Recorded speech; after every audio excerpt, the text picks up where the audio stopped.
माधव कुंज विहारी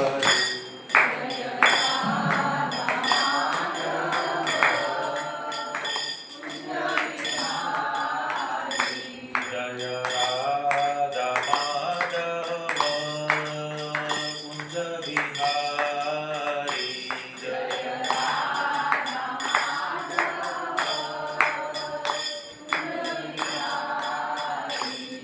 जय गोपी जन वल्लभ गिरिवरधारी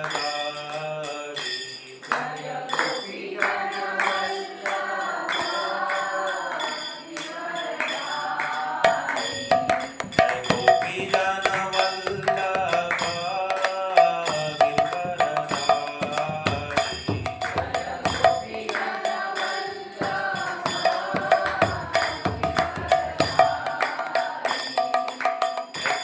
यशोदानंदन व्रज जनरंजना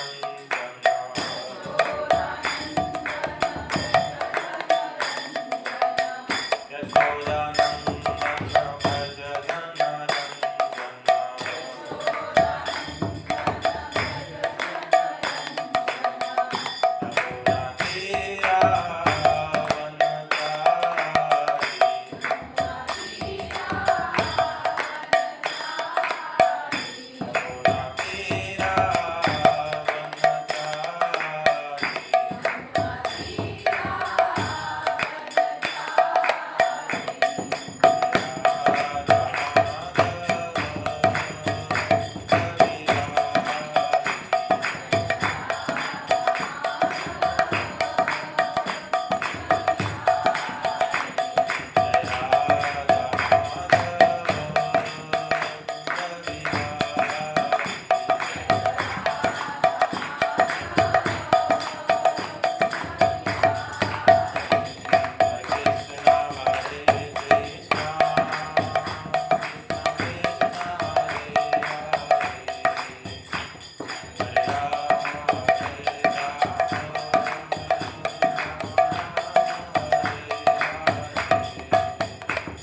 गौर प्रेमानंदे हरे कृष्ण।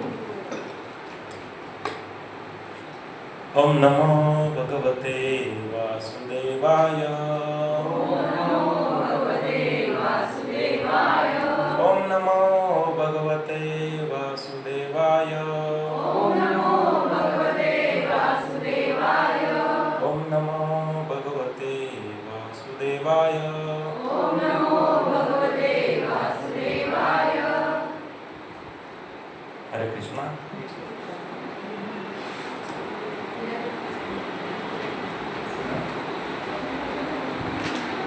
श्लोक संख्या 23 अध्याय पहिला।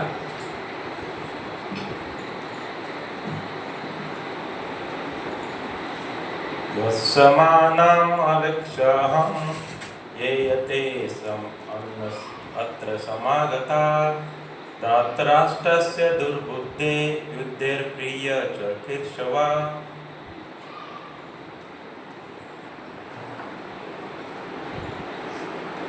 मैं एक एक शब्द का अनुवाद पढ़ूंगा, आप मेरे पीछे बोलना है। यश्चमानानाम युद्ध करने वालों की, बोलिए युद्ध करने वालों की। अवेक्षु अवेक्षे देखो,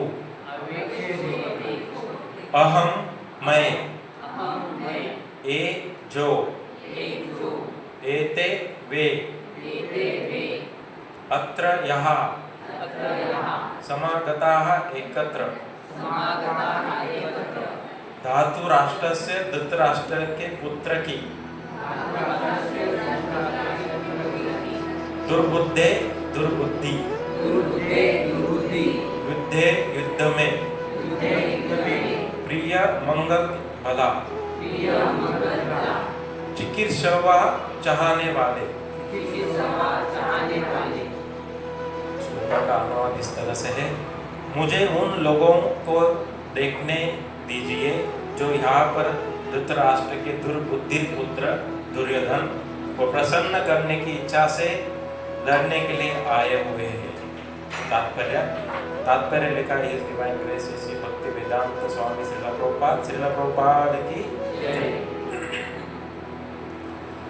यह सर्वविदित था कि दुर्योधन अपने पिता धृतराष्ट्र की सांठगांठ से पापपूर्ण योजनाएं बनाकर पांडवों के राज्यों को हड़पना चाहता था। अतः जिन समस्त लोगों ने दुर्योधन का पक्ष निग्रहण किया था वे उसी के समान धर्म रहे होंगे। अर्जुन युद्ध प्रारंभ होने के पूर्व ये तो जान ही लेना चाहता था कि कौन कौन से लोग आए हुए हैं, किंतु उनके समक्ष समझौता का प्रस्ताव रखने की उसकी कोई योजना नहीं थी। ये भी तथ्य था कि वह उनकी शक्ति का जिसका उसे सामना करना था अनुमान लगाने की दृष्टि से उन्हें देखना चाह रहा था। यद्यपि उसे अपनी विजय का विश्वास था क्योंकि कृष्ण उसकी बगल में विराजमान थे। ओम अज्ञानतिमिरन्धस्य ज्ञानाञ्जनशलाकया चक्षुरुन्मिलितं येन तस्मै श्रीगुरुवे नमः। नमो विष्णुपादाय कृष्णपृष्ठाय भूतले श्रीमते भक्तिवेदान्त स्वामिनिति नामिने। नमस्ते सरस्वती देवी गौरवाणी प्रचारिणे निर्विशेषा शून्यवादी पाश्चात्यदेशतारिणे। जय श्री कृष्ण चैतन्य प्रभु नित्यानंद श्री अद्वैत गदाधर श्रीवासादि गौर भक्तवृंद। हरे कृष्णा कृष्णा कृष्णा हरे हरे, हरे राम राम राम हरे हरे। हरे कृष्णा।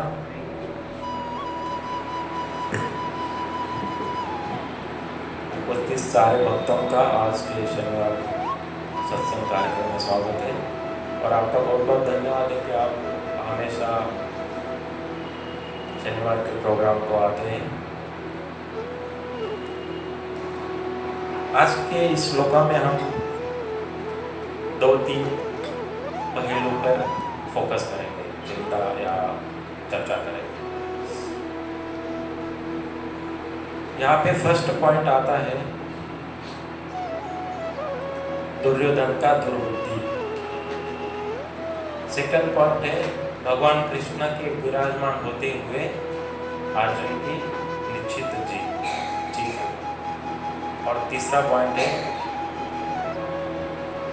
दुर्योधन के साथ में जो लड़ने आए हुए उनके जो सैनिक है उनको बुरा संग मिलने से उनका जो वो रास्ते भटक गए हैं। दुर्योधन के साथ दुर्बुद्धि आदमी के साथ वो रह रहे हैं तो उनका भी यहाँ पे क्या होगा पता नहीं, उनका भी नष्ट हो खत्म होगा, जीवन खत्म होगा या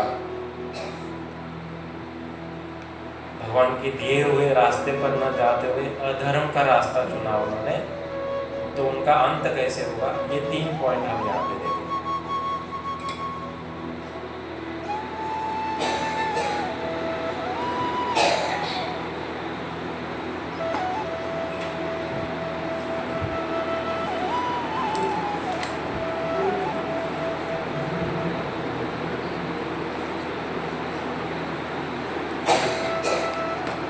इस श्लोक में देखिए फर्स्ट वर्ड दिया है उन्होंने, फर्स्ट ने सेकंड वर्ड दिया है धार्तराष्ट्रस्य।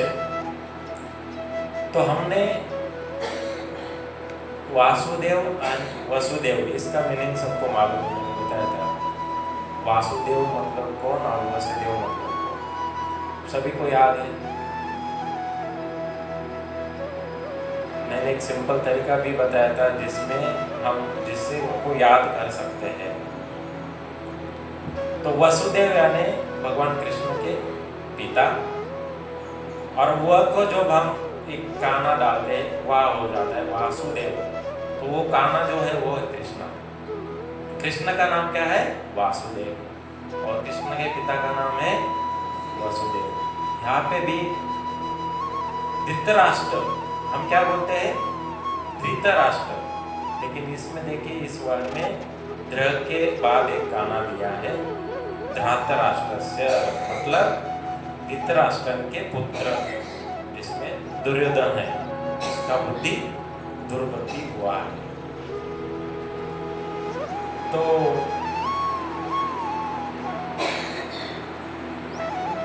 दो सैन्य के बीच में अर्जुन अपना रथ लेके जाना चाहता है।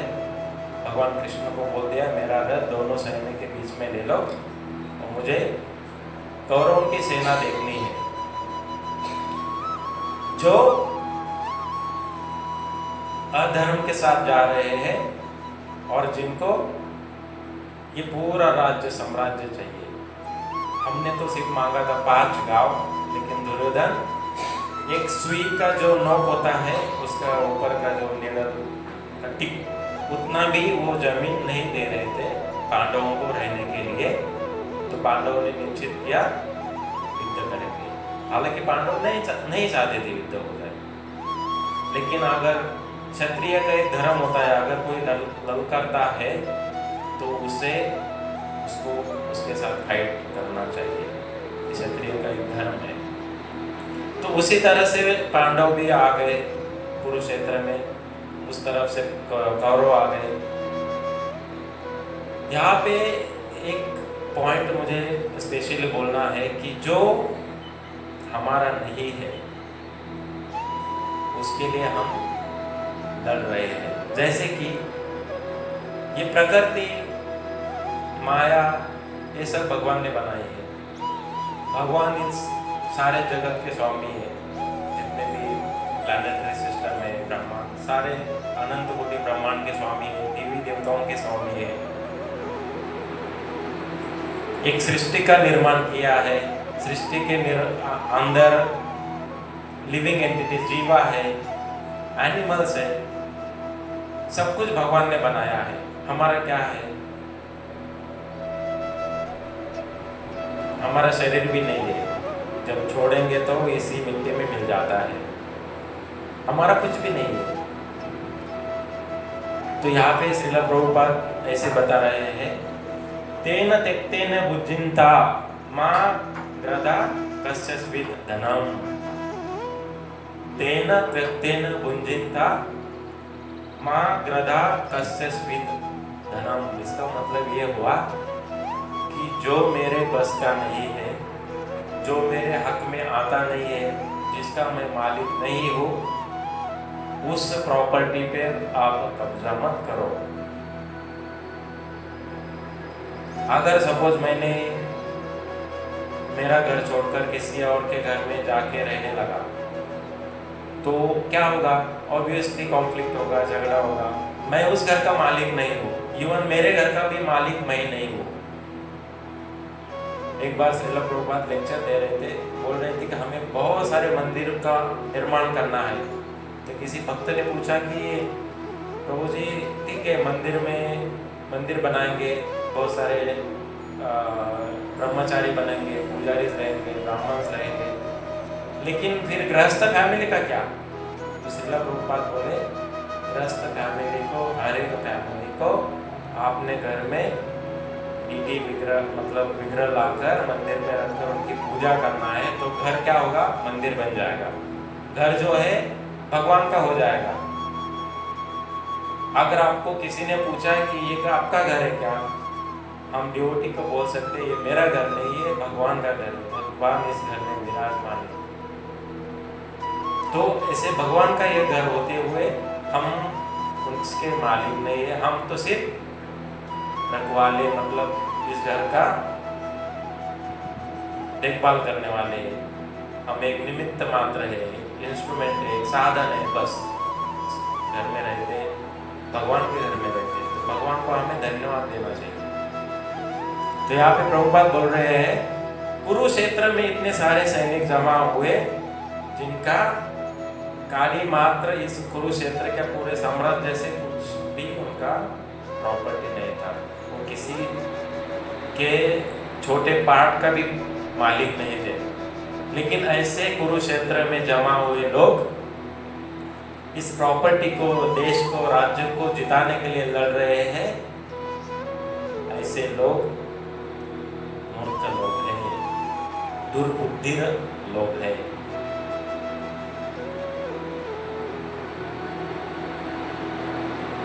जिनका हमेशा मन मुझे और चाहिए, मुझे और चाहिए।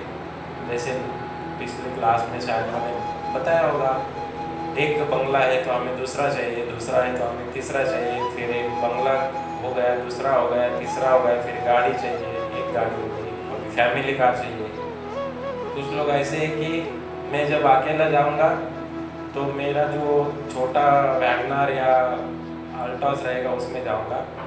अगर बीवी का सेपरेट कार रहेगा और दोनों को जाना है और बच्चे भी है तो सेपरेट 7 सीटर कार रहेगा। मतलब ऐसा भी होता है। तो ऐसे मेंटालिटी है लोगों का जो हमें क्या करता है, अपने भगवत रास्ते से दूर लेके जाता है। तो इस ऐसे लोगों को श्रील प्रभुपाद कहते हैं दुर्बुद्धि लोग, जिनका बुद्धि दुर्व्यवहार से बना है, जिनके बुद्धि में कृष्ण भावनामृत रिलेटेड जो भी नवविधा भक्ति है या साधना है या भगवान के बारे में जो कथा है, उनका कोई स्टोरेज नहीं है बुद्धि में। इस बुद्धि में क्या है? सिर्फ पैसा चाहिए, गाड़ी चाहिए, बंगला चाहिए, असत्संग चाहिए। तो ऐसे लोगों को प्रभुपाद बोल रहे दुर्बुद्धि लोग। तो यहाँ पे एक पॉइंट्स मुझे बोलना था। जैसे मैंने कहा कि इस श्लोका से हम 3 पॉइंट सीखेंगे असत्संग वाला। तो ऐसे असत्संगों से कैसे बचना चाहिए?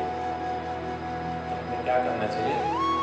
भक्ति मार्ग पर आना चाहिए, भक्तों का संग करना चाहिए और अपने इंद्रियों को भगवान के सेवा में लगाना चाहिए, चाहे हमारा पोजीशन कुछ भी क्यों ना हो।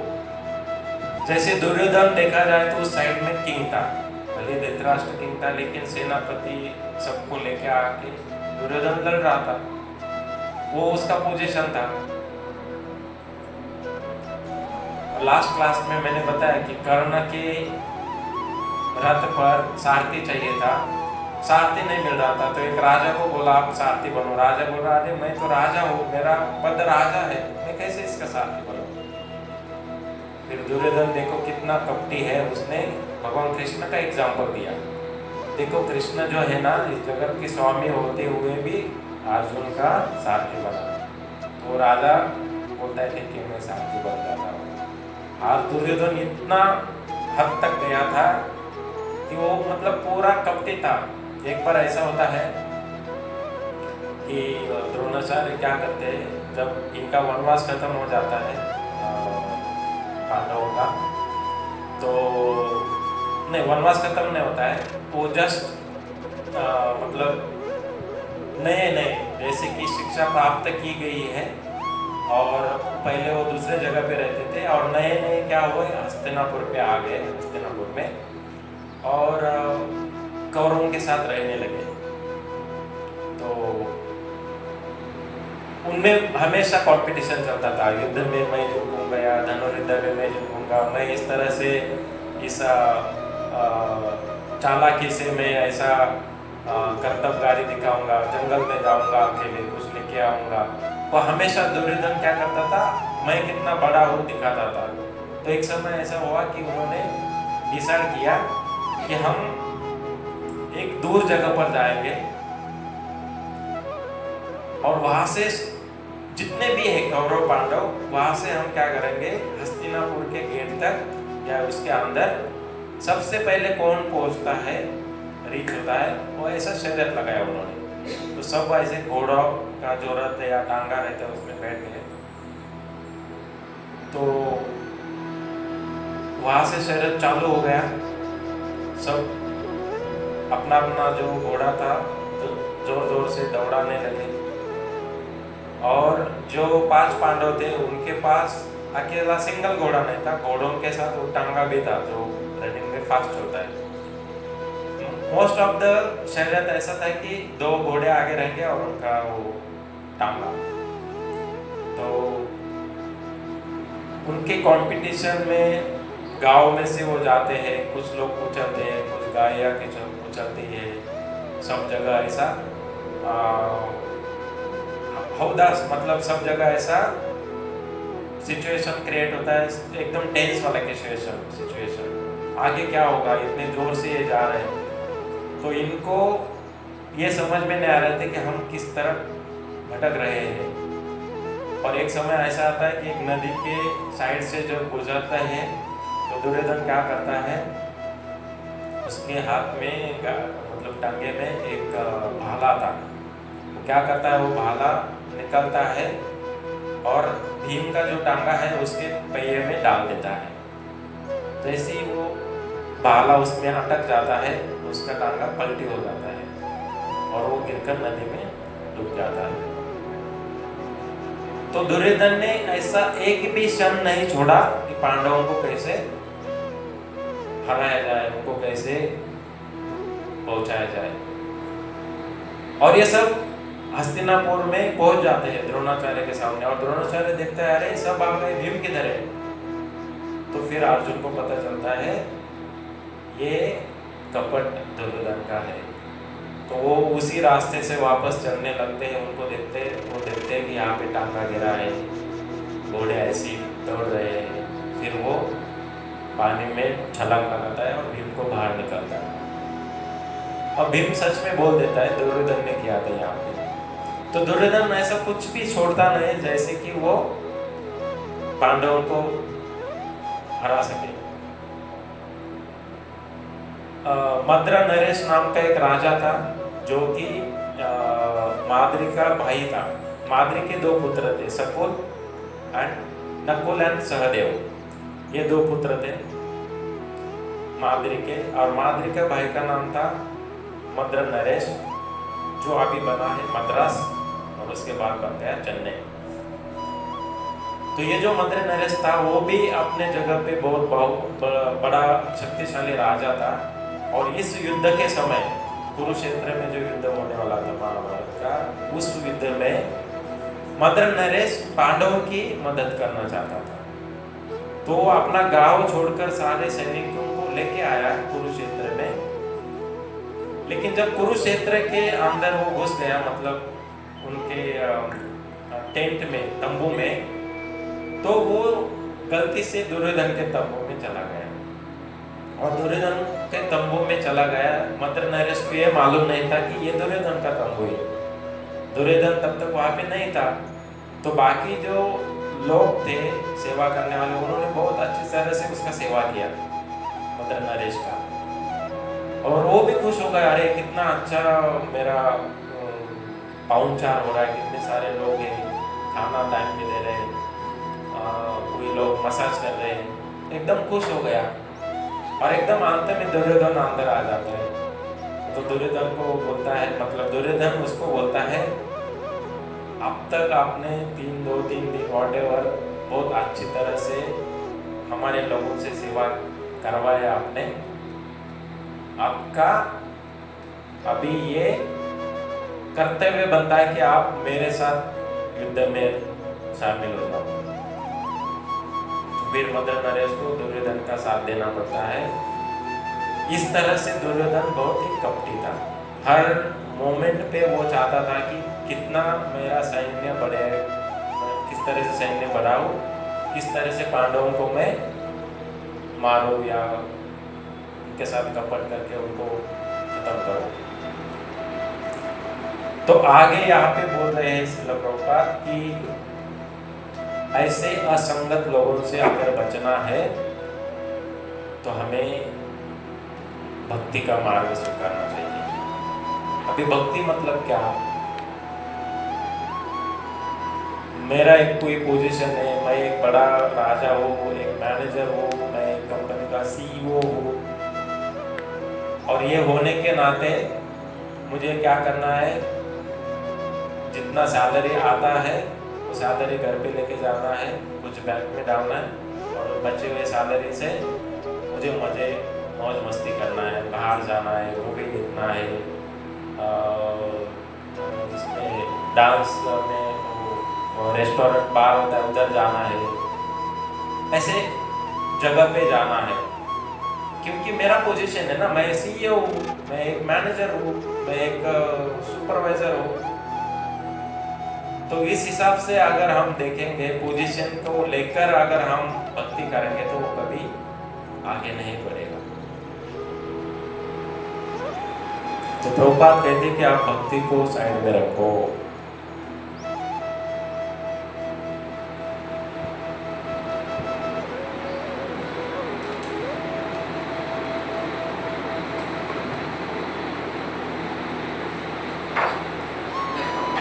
इसमें एक श्लोका, बहुत फेमस श्लोका, मुझे फर्स्ट वर्ड याद नहीं आ रहा है, आपको बताया था।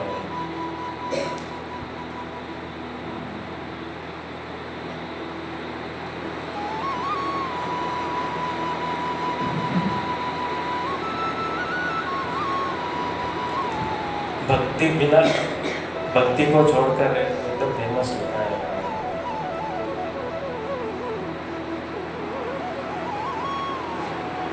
इसमें श्लोका में बताया गया है कि आप अपने पोजीशन को छोड़कर भक्ति करो, जिसमें आपके जो इंद्रिय है, ऋषिकेन ऋषिकेश केवलम भक्ति रुचति। फर्स्ट वर्ड क्या है? सर्व उपाधि विनिर्मुक्तम। हाँ, तो उसमें ये बताया गया है कि सर्व उपाधि को आप छोड़ दो और आप ऋषिकेश मतलब ऋषिकेश भगवान, और ऋषिकेन मतलब इंद्रिय, अपने इंद्रियों से ऋषिकेश की सेवा करो, तो वो होगी उत्तम भक्ति। एकदम एक एनालॉजिकल एग्जांपल देता हूँ मैं। हम इंद्रियों को कैसे भगवान की सेवा में लगाएंगे? मुझे 100% श्योर है कि आप में से सब मूवी थिएटर में गए होंगे, बराबर?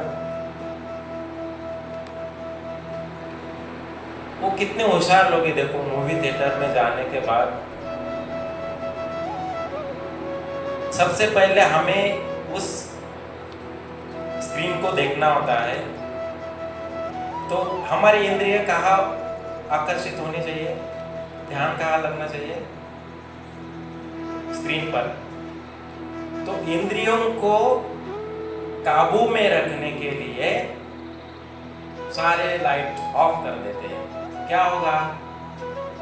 अगर लाइट ऑन है तो हम देखेंगे इधर से कोई आ रहा है, उधर से कोई आ रहा है, इधर से कोई आ रहा है, इधर कोई दोस्त है क्या, कंपनी का कोई मित्र आया क्या, हमें तो देख नहीं रहा, हम देखेंगे, मतलब हमारी आंखें उधर गई। कुछ अनवांटेड म्यूजिक चालू रहेगा, बिकॉज मूवी चालू नहीं हुआ है, तो हमारे कान कहाँ व्यस्त होंगे? उधर। अगर साथ में कुछ लाया है वो पॉपकॉर्न, तो टंग कहाँ बिजी हो गई? खाने में। मतलब हमारी इंद्रिय क्या हो गए? इधर व्यस्त हो गए, तो हम मूवी देख पाएंगे क्या? तो मूवी में देखने के लिए क्या करते हैं? Lights down. तो हम ना देख सकेंगे बिकॉज अंधेरा है। और जैसे ही सामने लाइट आ जाता है, आंखें उस तरफ खींची जाती है और जब उसका साउंड चालू होता है वो एकदम नॉइसी साउंड, कान हमारे उधर लग जाते हैं। तो हमारी इंद्रिय कहाँ गई?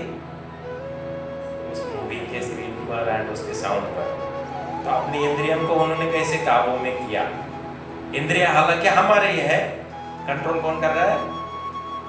Movie owner, movie producer, whatever. Similarly भगवान को सामने अगर हम खड़े हैं और अपने इंद्रियों को उनकी तरफ लगाना है, बहुत बार मैंने कहा है, भगवान का दर्शन करने लगोगे तो आँख जो है सबसे पहले भगवान के चरण कमल पे जाने चाहिए, फिर कमर पर, फिर वक्षस्थल पर और फिर फेस पर। अगर आप वो गिनती करोगे 1 2 3 4 तो आपकी आंखें भगवान की श्रृंगार को निहारते हुए रहेंगे। अगर आपने सिर्फ ऐसे देखा, हो गया दर्शन, और मैं पूछूंगा क्या था, दर्शन लिया क्या? हाँ लिया मैंने। फिर मैं डिटेल में जाऊंगा, क्या राधा रानी ने आज कमर पट्टा पहना था, क्या आज साड़ी था या लहंगा था? आपको मालूम है राधा रानी को एक दिन साड़ी भी पहना थे, वो कौन सा day? Gudi Padwa and I think Makar Sankranti के बाद साड़ी पहनती है, पहनाती है। तो ये सब बारीक अगर चीजें हम डिटेलिंग में जाएंगे, हमें अभी काउंसलिंग में बताते हैं कि डिटेलिंग इज वेरी इंपॉर्टेंट, क्योंकि एक स्टेज पर हम आ गए, Krishna, yes okay I know Krishna, एक शब्द मालूम है, उसमें डिटेल में जाना है, मतलब कृष्णा इज ऑल अट्रैक्टिव, क्योंकि उनके पास वो 6 अफोलेंसेस है, ब्यूटीफुल है, फेमस है, नॉलेजेबल है, स्ट्रेंथ है, रिनाउंसिएशन मतलब उनका वो किसी के अधीन में आते, सब वो कंट्रोल करते हैं। तो हमारी इंद्रियों को भगवान के सामने कैसे व्यस्त करना है, तो आंखों का मैंने बताया, सबसे पहले भगवान के श्रृंगार को आप देखते रहो। जो गार्लैंड बनाते हैं ना राधा रानी को, इतना इतना छोटा सा बल रहता है, टगर एंड मोस्टली मोगरा का, आपके तो हाथ में भी नहीं आएगा, इतना वो सॉफ्टली उसको गार्लैंड बनाते हैं, वो फ्लावर डेकोरेशन वाले माता जी से। तो वो देखो ऐसे नहीं कि वो रेडीमेड है, उसको बनाने का कैसे बनाया होगा, कितना बारीक नजर लगता है, क्या क्या सामग्री लगता है, कौन से कलर के फूल होते हैं। ऐसा डिटेलिंग में आप अगर जाओगे तो आप दर्शन कर पाओगे भगवान का गुणगान गाने का। उस वक्त हमारा माउथ टंग बिजी हो जाएगा, आँख बिजी हो गए, टंग बिजी हो गए, कानों से जिस मंदिर में खड़े उधर कोई प्रेयर बोल रहा है तो वो सुनने का, नहीं तो हम जो प्रेयर बोल रहे हैं वो सुनने का। भगवान जब आरती होता है, भगवान जब फ्लावर्स आते हैं हमारी तरफ, उससे नाक से सूंघने का। इस तरह से अगर इंद्रियों को आप कंट्रोल करोगे तो आप क्या होंगे, धीरे धीरे शुद्ध भक्त बनने के रास्ते पर चलने लगोगे।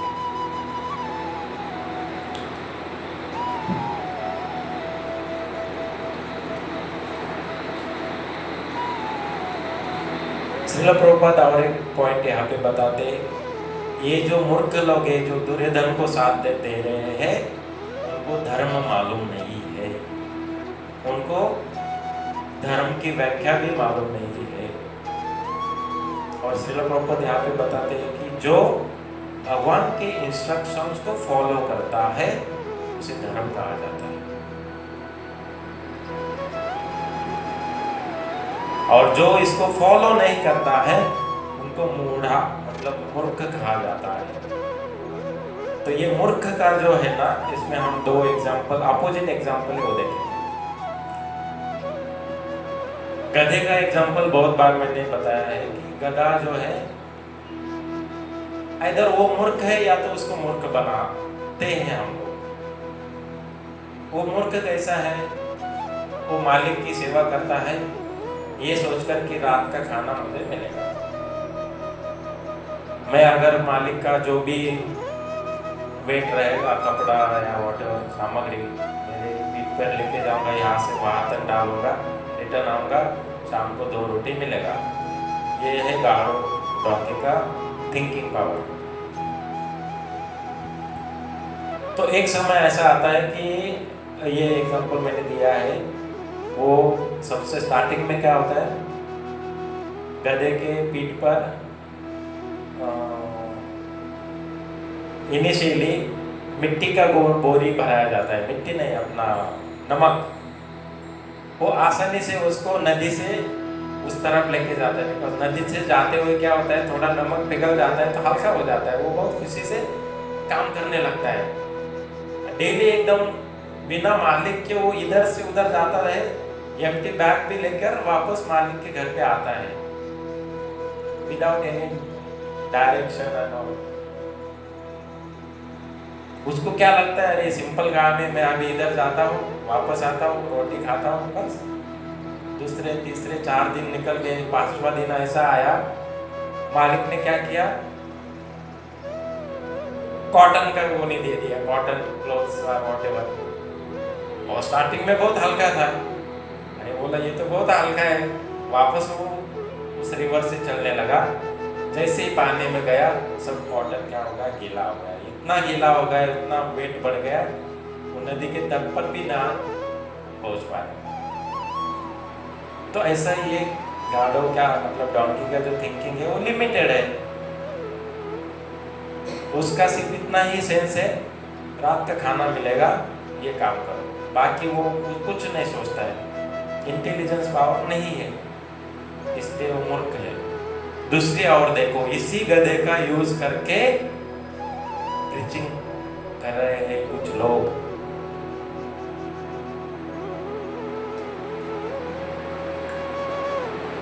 ये रियल स्टोरी है, 2000 के आसपास हुई थी। His Holiness Radhanath Swami Maharaj and Gaurav Prabhu एक दूसरे को पूछ रहे थे कि ये वाड़ा जो है अभी कितना बना है, मुझे इसका रिपोर्ट चाहिए। राधानाथ महाराज बोले गौरव प्रभु जी को रिपोर्ट लेके आओ। तो रिपोर्ट लेके गए, रिपोर्ट देखा नहीं, महाराज बोले गधा चाहिए। तो गौरव प्रभु बोलते इतना मेहनत किया, इतना बड़ा बड़ा रिपोर्ट्स लेके आया, ये कंस्ट्रक्शन होने वाला है, इतना मिट्टी लगेगा, इतना 70% बन चुका है, इतना बढ़िया रिपोर्ट बना है 15 दिन से, और बोल रहे महाराज गधा चाहिए। फिर मैंने महाराज को बोला हम गधे से कम थोड़ी है, बहुत सारे गधे हैं हम। तो महाराज बोले नहीं, एक गधा चाहिए। तो गौरव प्रभु सोचने लगे, अरे अभी तो ये तो मुश्किल हो गया, एक साधु एक ब्रह्मचारी को गधा कहाँ ढूंढूंगा मैं अभी। तो उन्होंने एक जॉब है ना, एक ऐसे आदमी को दे दिया, मतलब ब्रह्मचारी को, आपको क्या करना है ना, एक ऐसा स्मार्ट गधा ढूंढ के लेके आना है। तो वो ब्रह्मचारी चला गया, 3-4 दिन के बाद वो गधे को लेके आया और गधा महाराज के सामने पेश कर दिया। गौरव प्रभु साथ में है, तो महाराज बोले, मतलब उसके पहले बोले रिपोर्ट रेडी है महाराज। महाराज बोलते गधा कहाँ है, बोलते ये हमेशा गधे के पीछे पड़े, हम इतने सारा काम कर रहे। तो फिर बोले हाँ गधा भी रेडी है, चलो दिखाता हूँ।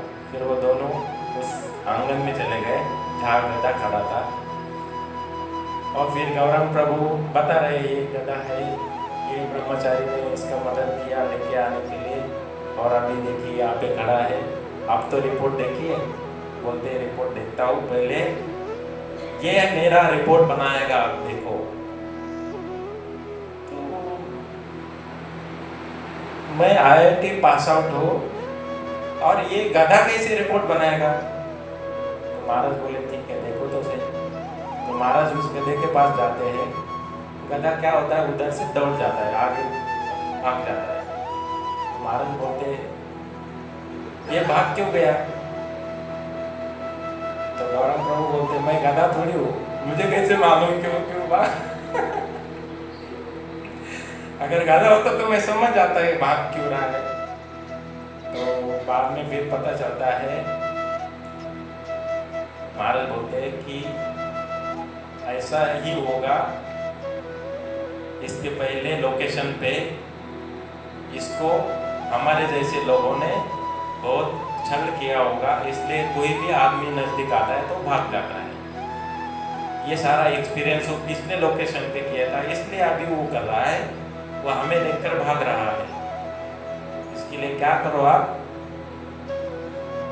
दुकान से एक ब्रश लेके आओ और इसको मसाज करो। गौरव प्रभु बोल रहे एक साधु ब्रह्मचारी अभी गधे का मसाज करेगा? ये तो $1 मिलियन क्वेश्चन हो गया। फिर कैसे भी करके उन्होंने क्या किया, वाड़ा में एक जो लोकल आदमी रहते ना जो आसपास में, उसको एक बंदे को हायर किया, उसको ब्रश वाटर लगता है, जो भी सामग्री लगता है सब कुछ दे दिया और उस गधे के सेवा में लगा दिया। गधे का पूरा मालिश करते थे, पूरा नहाना उसको टाइम पे खाना, एकदम सही। वो 2-3 महीने में इतना रूल्ड हो गया, मतलब इतना वो उसके व्यवहार में उसका चेंज हो गया कि उसके पास अगर कोई सैंपल भक्त जाता था या कोई भी एनिमल बाकी कुत्ता वगैरह, तो वो भागता ही नहीं था, एकदम शांति से खड़ा रहता था। तो वापस महाराज और गौरव प्रभु आते हैं और बोलते गधा अभी हिलता भी नहीं है, एकदम शांत है। तो महाराज बोले यही रिजल्ट मुझे चाहिए था। क्यों? क्योंकि हम वाड़ा में जो फॉरेनर्स लोग आते हैं वो यहाँ पे योगा सीखने के लिए, और योगा में हम बताते हैं कि हमारा जो कॉन्शियसनेस है, जो सोल है, हमारा आत्मा को भगवान के साथ कैसे कनेक्ट करना है, और कनेक्ट होने के बाद वो योग पद्धति में सिखाया जाता है, उससे हम माइंड कंट्रोल कर सकते हैं। तो ये एक एग्जाम्पल है, जब फॉरेनर्स यहाँ पे आएंगे देखेंगे एक गधे को उन्होंने किस तरह से संभाला है। वो ठीक है, हम लोग कुत्ते पालते हैं, पेट एनिमल और काउज होता है, लेकिन इधर गधा भी है। और नेक्स्ट वीक में एक फॉरेनर का बैच आता है, योगा बैच, वो सब देखते हैं किस तरह से योगा वहाँ पे सिखा देते हैं। और योगा में वो ये भी बताते हैं कि ये गधा है हमारे पास, वो कितना दयालु हो गया है, कितना नज़दीक खड़ा रहता है, कुछ लात पैर कुछ नहीं मारता है। फॉरेनर लोग एकदम इम्प्रेस। उसमें से जो प्रमुख था वो आगे बोला नेक्स्ट ईयर भी हम इसी स्थान पर योगा करने के लिए वापस आएंगे। तो महाराज फिर प्रभु को देखा रिजल्ट। तो रिजल्ट ऐसा है कि गधे का यूज करके महाराज ने एक एग्जाम्पल दे दिया हमें कि हम अगर सही से हमारा व्यवहार किसी प्राणी के साथ रखते हैं, हम अगर उनके साथ बातचीत करते हैं, तो वो क्या करता है, अपने जैसे दया दिखाना लगता है। तो एक तरफ देखिए जो मूर्ख गाढ़व है, दूसरी तरफ देखो जिसको संग मिला है। हालांकि वो संग इक्वल जेंडर या वटएवर जो भी बोलेंगे वो नहीं है, एनिमल है, ये ह्यूमन नहीं है, बट संग से क्या होगा, उसमें परिवर्तन आ गया। तो हमें भी इस तरह से अगर हमारे लाइफ में परिवर्तन चाहिए तो हमें साधु संग इम्पोर्टेंट है। साधु संग मतलब इस सत्संग में आकर, भक्तों के संग में रहकर, कथा सुनकर, नाम स्मरण कर अपना जीवन बिताना।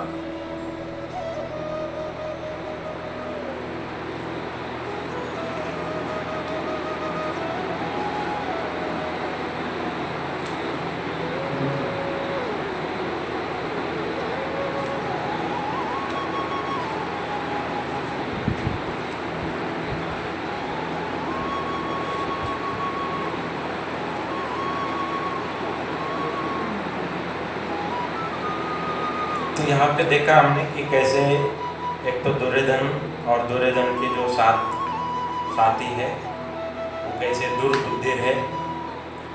धार्तराष्ट्र से दुर्बुद्धि युद्धे प्रिय च केशवा, मतलब उनको ये युद्ध प्रिय है, वो युद्ध चाहते हैं, इसलिए उनको दुर्बुद्धि बोला है। और हमने ये भी देखा कि इस असत संग से उनका भी कैसे अंत होगा। अंत क्या होगा? हालांकि वो कुरुक्षेत्र में मर रहे, मतलब एक पवित्र धाम पे मर रहे, लेकिन हालांकि मरण अपने डिजायर से नहीं ना, वो तो किसी ने फोर्स किया है कि हाँ तुम भी लड़ो और हमारे साथ मरो। मरेंगे, भगवत धाम जाएंगे या तो किसी धाम में जाएंगे। लेकिन हम ऐसा कह सकते हैं कि अभी रावण को मारा था तो रावण मेरा प्रिय है। श्री रामचंद्र प्रभु जी ने रावण को मारा तो रावण इज माय फेवरेट, ऐसा बोल सकते हैं क्या? भले वो भगवान के हाथों मरा है। उसी तरह से ये जो दुर्बुद्धि लोग हैं ये भी मरने वाले हैं। अगर हम इनके अलावा, मतलब ये जो जिस रास्ते से जा रहे हैं वो उससे अगर बचना है तो धर्म क्या है, उसके बाद हमारा कर्तव्य क्या है, और भक्ति मार्ग पर चलकर हम कैसे वो सीख सकते हैं। जैसे हमने एक एग्जाम्पल से बताया कि एक डॉन्की को कैसे एक ह्यूमन बिहेवियर मतलब सहयोग देके एक उनका उसका नेचर कैसे चेंज कर दिया।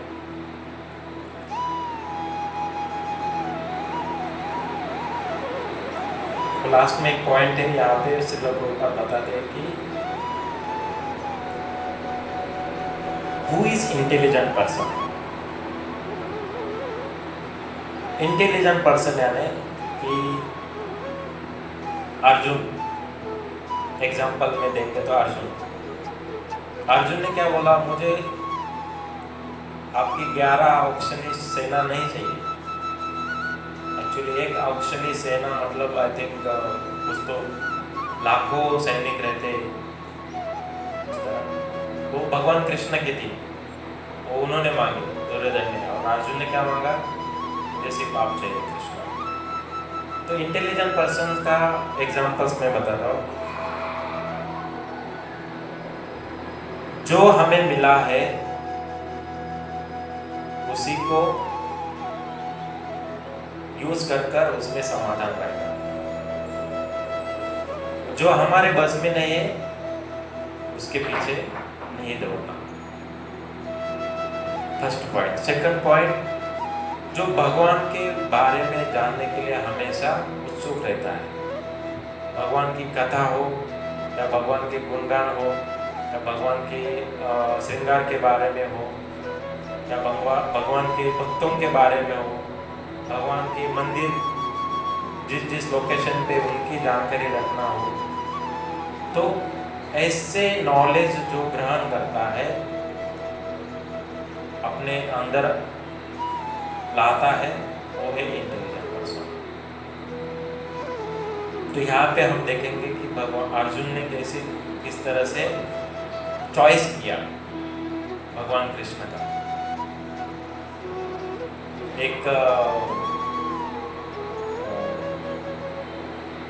एक रियल इंसिडेंट ऐसा है कि मेरा एक मित्र था, मेरा नहीं मतलब एक बोल रहे हैं,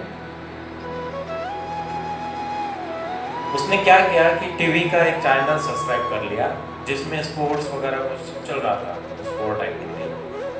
तो वो हमेशा उसमें देखता रहता था स्पोर्ट्स, उसको बहुत खुशी हो गया। तो 1-2 महीना वो सब्सक्रिप्शन लिया उसने, पर मंथ कुछ $10-12 रहेगा। यूएस की कहानी है, यूएस में हुई थी। और वो 2 महीने के बाद बोर हो गया, अभी इसमें और क्या देखूं मैंने। तो उसने क्या किया, वो चैनल को अनसब्सक्राइब कर दिया। जब अनसब्सक्राइब किया तो इसने ऐसा समझा कि अभी जो महीने का जो $12 कट होता था वो कट नहीं होगा, क्योंकि उसमें क्रेडिट कार्ड से पेमेंट होता है। वहाँ पे फॉरेन में जो भी पेमेंट होगा क्रेडिट कार्ड से होगा। तो क्रेडिट कार्ड का डिटेल्स डाल दिया था, एक महीना हो गया $12 का, दूसरा महीना हो गया $12 का, तीसरे महीने में अनसब्सक्राइब किया, कट नहीं होगा, इस सोच में वो रह गया। और उसने क्या किया, तीसरे महीने में 2-3 दिन के बाद वही चैनल ओपन किया। अरे वो बोलने लगा, अरे मैंने तो अनसब्सक्राइब किया था लेकिन ये चैनल तो चल रहा है यहाँ पे,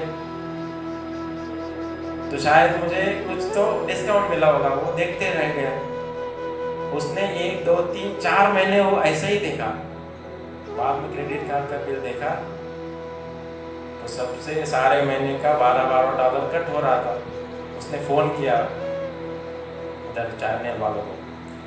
मैंने तो पहले 2 महीने देखा, तीसरे महीने में अनसब्सक्राइब किया, फिर मुझे बिल क्यों आया? तो वो चैनल वाला बोलता है, पहले 2 महीने आपने देखा, पहला कंडीशन ट्रू, आपका बिल कट हुआ। तीसरे महीने में जो आपने अनसब्सक्राइब किया, ट्रू, लेकिन आपने उसी चैनल को दोबारा देखा, ओपन किया, और हमारे क्लॉज में ऐसा लिखा है कि आप अगर चैनल देखने लगोगे तो आपने वापस बिल कट होने लगेगा। तो ये सर पे हाथ रख के मतलब गिल्टी फील करने लगा और निरुत्साही हो गया। सोचने लगा, अरे मैं किस तरह का आदमी हूँ। अभी ये एग्जाम्पल का यहाँ पे मुझे देने का इतना ही तात्पर्य है कि वो माइंड से काम करता था, और जब माइंड से काम होता है तो उसका प्रॉज एंड कॉन्स, मतलब नफा धोखा, हैप्पीनेस, डिस्ट्रेस, वो क्वेश्चन समझता नहीं है। और जो इंटेलिजेंस से काम करता है वो प्रॉपरली फ्लो वाइज, मतलब स्टार्ट टू एंड तक पूरा समझ के लेता है और फिर स्टेप्स या एक्शन लेता है। अर्जुन भी वही कर रहा है। दोनों सैनिक के बीच में जाकर देखना चाहता है कि फाइट के लिए कौन कौन आया है। अगर वो 1, 2, 3, 5, 6, 7 लोग आगे हैं, मुझे मेरे साइड से भी उसी तरह से मेरे सैनिकों को आगे रखना होगा। निरीक्षण कर रहा है, हालांकि भगवान के निरीक्षण पर उसका विश्वास नहीं है, खुद को निरीक्षण करने का उसका मन है।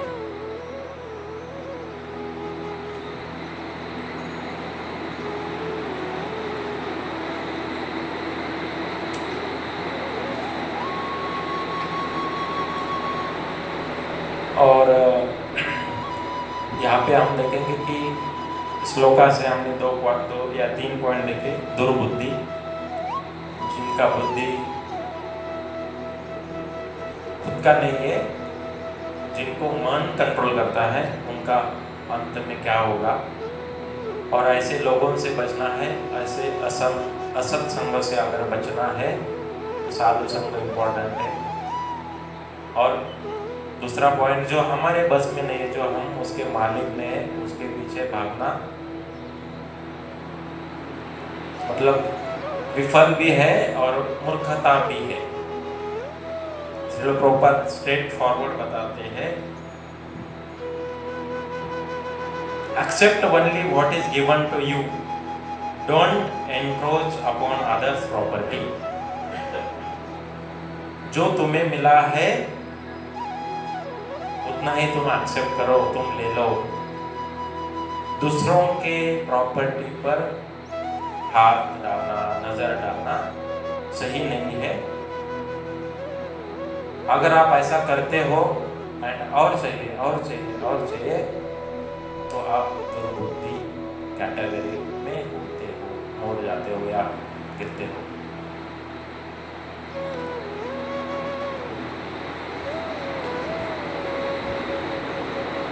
और सबसे तीसरा जो पॉइंट हमने कहा था कि जहाँ भगवान है वहाँ पे विजय निश्चित है। सबसे लास्ट वाला जो श्लोक है भगवत गीता का, यत्र योगेश्वरा कृष्णा यत्र पार्थो धनुर्धरा तत्र श्री विजयो भूतिर ध्रुवा नीतिर्माम। इसका अर्थ यह है, जहाँ योगेश्वर कृष्ण है और जहाँ परम धनुर्धर अर्जुन है, वही ऐश्वर्य, विजय, अलौकिक शक्ति तथा नीति भी निश्चित रूप से रहती है। ऐसा मेरा मत है। ऐसे भगवान कृष्ण बोल रहे हैं। वहां पे क्या है? ऐश्वर्य, विजय। बाकी दो पॉइंट ठीक है, बाद में समझ लेंगे जब श्लोक आएगा। बट वहां पे क्या है? ऐश्वर्य है और विजय है। और प्लीज, अगर विजय आपको चाहिए तो घर में भगवान को लाओ। भगवान चाहते हैं, भगवान खुद एंजाइटी में है, वो सोच रहे हैं कब ये बुलाएगा मुझे। अगर आपने सिर्फ आंख देखा मारकर, भगवान तुरंत घर में प्रवेश करेगा। बट वो सिर्फ आपके आंख या नजर या वॉटेवर इशारे से इशारा देख रहे हैं, देखना चाहते हैं। ठीक है, तो आज की क्लास यहाँ पे हम क्लास को यहीं पे विराम देंगे। पंचकल्पतरुभ्यश्च कृपा सिन्धुभ्यश्च पतितानां पावनेभ्यो वैष्णवेभ्यो नमो नमः। अनंत कोटि वैष्णव वृंद की जय। श्रील प्रभुपाद की जय। जय कृष्ण।